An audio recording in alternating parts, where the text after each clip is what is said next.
Shelbourne's defeat by Dundalk on Thursday night may well have cost them the title. With just 2 matches to go and Shelbourne's title on the line, they were strangely tentative at Tolka. Dundalk found holes in a defence that had previously been so assured. McNeville strangely hesitant, and Brian Irwin striking the upright with a shot.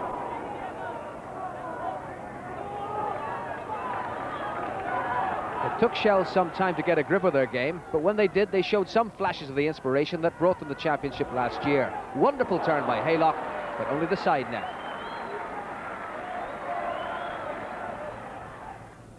This was probably the best move of the night, and significantly it came from the champions.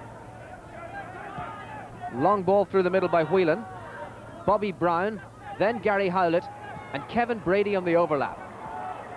The ball struck superbly at pace, and Haylock's header deserved better.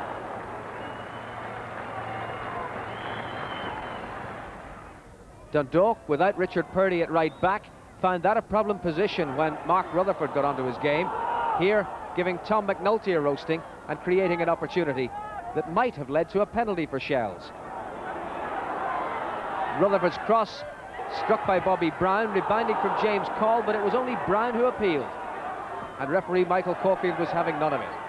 Make your own mind up time. Brown, striking Call, was that his elbow? It certainly looked like it.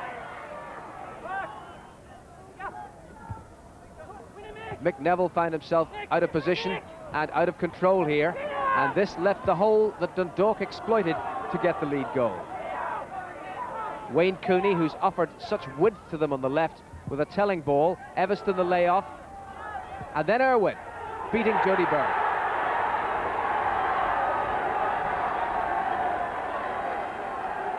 No centre half to pick up Everston or Peter Hanrahan here, and the free man was Brian Irwin. A clinical strike.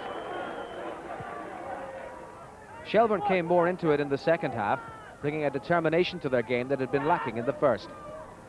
Haylock, then Howlett, and Mark Rutherford once more. A fine effort, well dealt with by Alan O'Neill. From the corner which resulted, Gary Howlett found a chink in Peter Hanrahan's armour, and Shelbourne might have had more than they actually achieved. Delivered once again by Howlett, glancing header by Haylock. O'Neill parried it, Dully went in, and then Haylock rifled it over the bar. But having taken the game to Dundalk without getting anything to show for it, Shelbourne became tense, their play reflecting the fact that they could sense that title slipping away.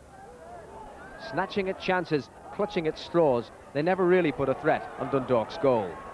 Costello's shot, not troubling Alan O'Neill.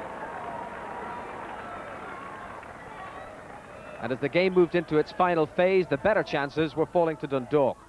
McNulty took the free kick, headed on by Hanrahan, and Irwin on the turn, forcing a fine save from Jody Byrne. 24 hours earlier, the mathematics at the top of the table had consigned Dundalk to a position as an also-ran, but it certainly didn't show. They finished the stronger. This powerful run by Peter Hanrahan exemplifying the difference between the sides on the night. Had it not been for some scratchy performances earlier in the season, Dundalk could have been within touching distance of the trophy. Here they had to be satisfied with just a fine collective show. Shelbourne, on a heavy pitch, were reduced to the long ball tactic, and that's not their game. Dundalk, with a crowded penalty area, able to keep Pádraig Dully at bay. And the final action belonged to Dundalk. Peter Hanrahan, who'd had a fine second half, dispossessing Anto Whelan and homing in on goal. A real mind-bender for Jody Byrne coming up, but it bent the wrong way for Hanrahan. Nonetheless, a conclusive victory that leaves Bowes in the driving seat. A huge set